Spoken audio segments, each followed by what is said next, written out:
My name is Jack, and I'm 58 years old. When you look at me, you wouldn't guess I've spent much of my life in the shadows, doing things most people only hear about in movies. I keep myself in good shape, but I don't flaunt it. The kind of body that's seen a few years of hard living, but it's not the kind of thing people notice unless they're looking for it. People don't ask questions about me, and that's how I like it. I wasn't always just an ordinary guy, though. When I was younger, I served in a special forces unit. It wasn't something I talked about when I was done. The military had been a means to an end, a way to get out of a life I didn't want, and then get on with the rest of my life. But the things I saw, some of them stay with me. The operations, the moments where you realize that when you're deep in the shit, it's not about bravery or honor, it's about getting out alive. In Afghanistan, survival became a constant companion. You adapt or you die. I don't say that lightly. It's the kind of thing that sticks with you long after the war ends. I don't regret serving, but I don't need to relive it. I don't need to justify it to anyone. So when I got out, I found a job, settled into a life that didn't require anything from me other than the ability to do my work. I moved back to the States, got a job at a distribution center, working as a technician. Not a glamorous job by any means, but it was honest work. It paid the bills. And that's enough for me. No one here knows who I am, and it's better that way. I've never told anyone. It's not that I have something to hide, but it's simply not worth the trouble. No one needs to know about the years I spent in desert hellholes, where every day was a countdown to something. No one needs to hear about the moments when things went wrong, when the mission went sideways and you had to make decisions no one should have to make, and no one should care about the things I had to do to survive. That's why I don't brag, ever. The men and women I work with here, they've got their own stories. They've got their own struggles. And I'm just another guy in the crowd, the old man with the quiet eyes and the steady hands, the guy who fixes the machinery, makes sure everything runs smooth. They don't need to know who I was, who I am. That's not important. The most I'll say is that I've been doing this job for over 10 years now. I'm not a manager, not a supervisor. I'm just a technician, old enough to have seen a lot, but not so old that I'm past doing the work. People respect that. They don't ask questions, and that's how I prefer it. The world moves on, and I've learned to stay out of the way. But things don't always stay the same. That's the one constant in life: change. And I didn't know it then, but things were about to change for me in a way I never expected. I was content in my little corner of the world, but sometimes the world has a way of forcing change on you. And when it doesn't ask for permission. It all started with him, the new boss.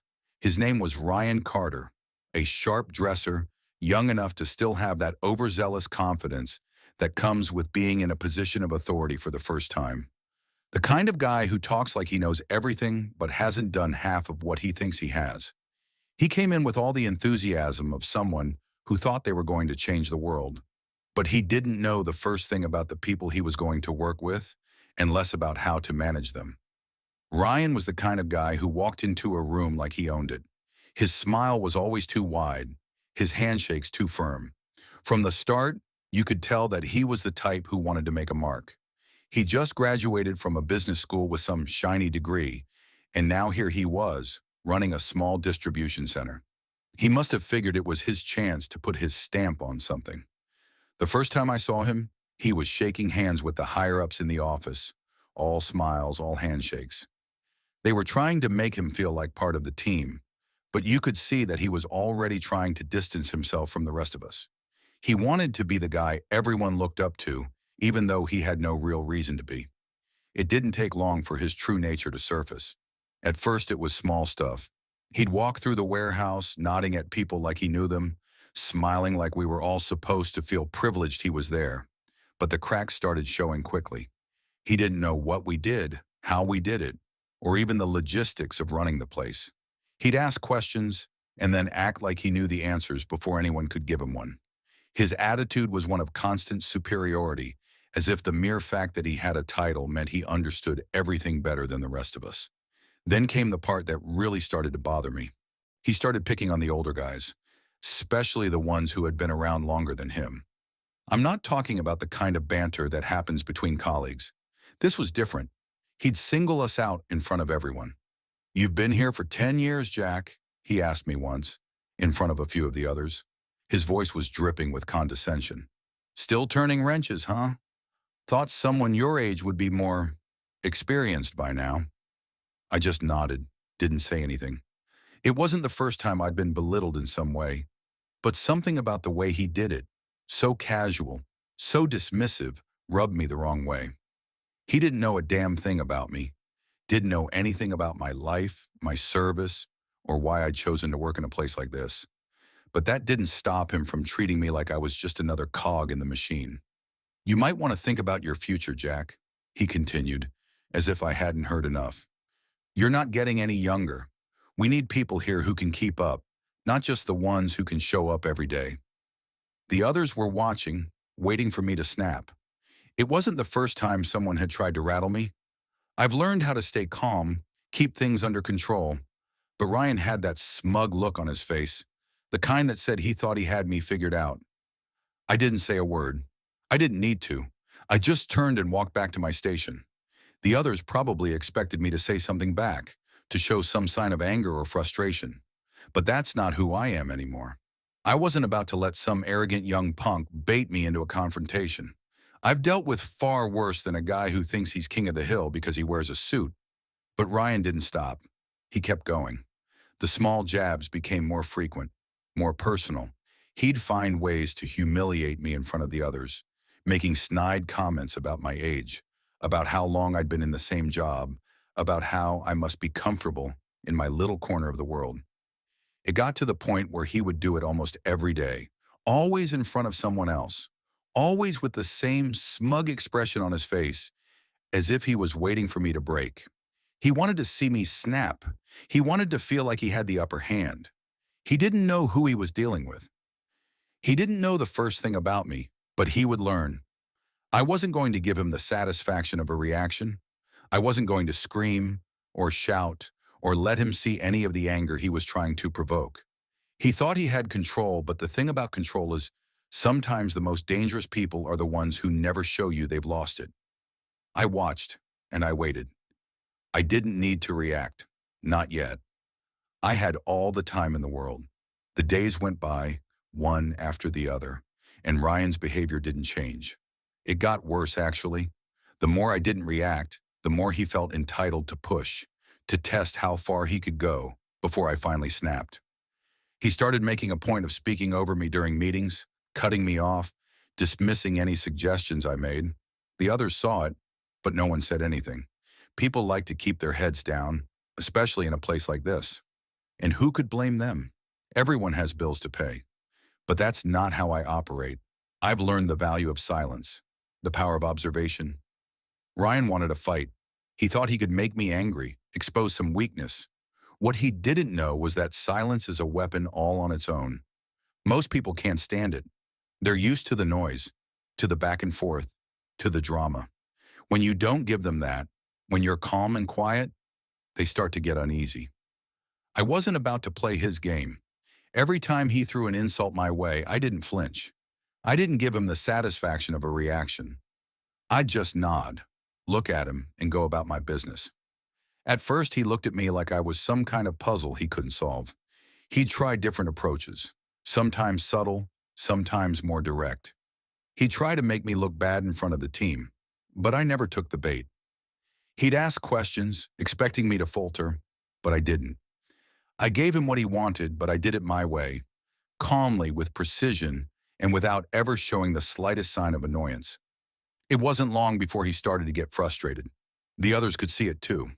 They'd glance at me when Ryan would start one of his tirades, waiting for me to finally say something. But I didn't. I just stayed in my lane, doing my job, keeping quiet. One afternoon, after a particularly grating meeting where Ryan had spent the entire time belittling me and suggesting that I was out of touch with modern methods, I saw him storm out of the room, throwing a quick glance over his shoulder at me.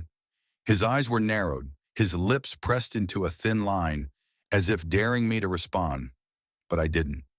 I stayed at my desk, watching him go, a quiet calm filling me. He thought he had won, thought he had me on the ropes. But he didn't know. I was waiting, watching, and gathering. As the weeks passed, Ryan's behavior only became more erratic. He'd throw his weight around in the office, barking orders, questioning everything we did, treating everyone like they were beneath him. He was becoming more and more of a liability, a walking disaster waiting to happen. And I was quietly taking note of it all. I wasn't angry, I wasn't upset. I was observing, calculating. The perfect opportunity hadn't come yet, but it would. When it did, Ryan wouldn't know what hit him. The office had a certain rhythm to it. The hum of fluorescent lights, the tapping of keyboards, the low murmur of conversations. Everything felt ordinary, mundane. But to me, it was a chessboard. And Ryan, he was a pawn, out of position and vulnerable, though he didn't know it yet. I wasn't just watching Ryan, I was watching everyone. You have to know your enemies to anticipate their moves. In this case, knowing the people around him was crucial. The more I observed, the more pieces of the puzzle fell into place. It didn't take long before I picked up on the whispers, the odd looks exchanged behind closed doors. One of the perks of being the quiet guy in the background is that you get to hear everything without being noticed. People talk around you, especially when they think you're not listening. I didn't have to dig very deep before I started uncovering things that I knew would be useful later. First, there was Linda. She worked in HR and had a habit of lingering near Ryan's office whenever he was in a particularly good mood. It didn't take long to figure out that they were having an affair. The subtle glances, the offhanded comments, they all added up. Ryan had a mistress, and Linda wasn't the only one who knew it. Then there was the issue of his performance bonuses. Everyone thought Ryan was a miracle worker, especially after he'd delivered a few results in the first months. But there were discrepancies, missing figures, disguised write-offs. One of the reports I stumbled upon when I was double-checking some inventory logs mentioned adjustments to bonus allocations under his name. A quick dig into the payroll system showed irregularities. His bonuses were higher than they should have been, artificially inflated by some clever accounting tricks. Ryan had been skimming, padding his pay at the expense of others. That was enough to make anyone a target. I didn't stop there. Over the next few weeks, I paid closer attention to his interactions with senior management. Ryan was ambitious, no doubt, but his confidence was built on shaky ground. He had no respect for the chain of command. He liked to flaunt his supposed achievements to anyone who would listen, but I saw how his superiors were starting to doubt him. Every time I overheard a conversation about him, it was more about damage control than praise. He was reckless, impulsive, two traits that made him dangerous to himself and, by extension, to the company. But none of that mattered as much as what I discovered next. One afternoon, I was heading back from the break room when I passed by Ryan's office. The door was slightly ajar, and I heard his voice raised in frustration. He was speaking to someone on the phone. The conversation was private, and from the tone, it was clear that it wasn't a business matter. I lingered just out of view, not wanting to be caught listening, but I couldn't help myself. "Yeah, the bonus transfer went through." No issues. "We're fine. I've got the plan in place," Ryan said, his voice low and steady. I didn't catch the rest of the conversation, but that was enough. He had a plan, and I knew he was hiding something from senior management. Something bigger. By the time I left work that evening, I had gathered enough information to start putting things in motion. Ryan was more than just a small-time manager with an inflated ego. He was a ticking time bomb, and I was going to be the one who made sure it exploded. I didn't rush into anything. There was still a lot more I needed to learn, but I had what I needed to begin. The key now was patience, and patience is something I've always had in abundance. This was only the beginning. I had what I needed now, enough to bring Ryan down, but the execution had to be flawless. There was no room for error. If I moved too soon, he'd figure it out and find a way to cover his tracks. This would have to be methodical. It had to be clean. I started small. The first thing I did was plant the seeds of doubt. I wasn't going to charge in, guns blazing. Instead, I let little things slip into the office's quiet chatter. Subtle things that would make people question Ryan's leadership. It didn't take much. People talk, especially in a place like this where the pressure is always high. I started leaving anonymous notes around, not about me, never that, but about him. Don't you think it's odd that Ryan's bonuses always come through early? Funny how our department's inventory looks perfect, but the warehouse numbers are off. A few weeks in, I started slipping into the role of the shadow. Just another technician, always quietly going about my business, always listening, always watching. But in the background, I was working on making Ryan's empire of lies and manipulation fall apart piece by piece. Next, I focused on the bonus fraud. A few well-placed leaks in the right places, with just enough evidence to create doubt, would do the trick. A fake intern error was all it took. I had seen how their data system worked, how easy it was to manipulate the figures. I created a fake account under the name of a non-existent intern, submitted a few mistakes in the bonus reports, and made sure the right people saw it. At first, it seemed like a minor thing, just a small error that could be written off. But over time, as more mistakes piled up, people began to talk. Ryan was losing control of his narrative. His once unshakable confidence was starting to crack. He couldn't stop the rumors that were spreading. His leadership was being questioned more and more. It was like watching someone walk across a frozen lake, and I was just waiting for them to take that last step before the ice gave way. Then I shifted focus to the affair with Linda. People love drama, and office politics thrive on it. I didn't want to expose the affair directly, but I started creating the perfect environment for the right people to notice. It didn't take long. When Linda's ex-husband showed up at the office, looking for answers, it was as if the floodgates had opened. People started putting two and two together, and Ryan's reputation, already on the thin ice, began to crack wide open. I kept all my movements in the shadows, moving silently through the office like I always had, but with a different purpose. Ryan's world was crumbling, and he had no idea who was behind it. I knew this wouldn't be enough on its own. Ryan was ambitious, and ambitious people have a tendency to cover their tracks, even when things start going wrong. That's why I needed to finish what I started. The final piece of the puzzle was the data leak. I had been planning this for weeks. I'd watched Ryan closely, learning his routines, his weaknesses. His computer was easy to access. No sophisticated encryption, no complex passwords. I had everything I needed to make this last step as clean as possible. I wasn't going to expose myself, not yet, not until everything was in place. I took advantage of a day when Ryan was out of the office, just a quick trip for a meeting that would keep him gone for a few hours. It was the perfect window. I slipped into his office and connected my laptop to the network. I had already loaded the necessary software to create the backdoor I needed to send all the data to a secure server without anyone noticing. While I worked, I thought about how different this was from the missions I used to take on. Missions where everything was on the line, where every second counted. This wasn't like that. There was no adrenaline, no combat. This was something quieter, more precise. But the stakes were the same. The precision was the same. And this time, I was in control. With the files transferred and everything set up, I made sure no trace of my activity remained. I logged out of his account, wiped the cache, and reset the systems to their original state. I left the office just as I always did, quietly without anyone noticing. Ryan would never see it coming. The day of the audit arrived faster than I expected. The company was due for a routine check by the senior management, a session where every department was scrutinized, every detail of the operation laid bare. It was always a tense day, but today it felt different. Today everything was poised to fall into place. I didn't let it show. I continued my work as usual.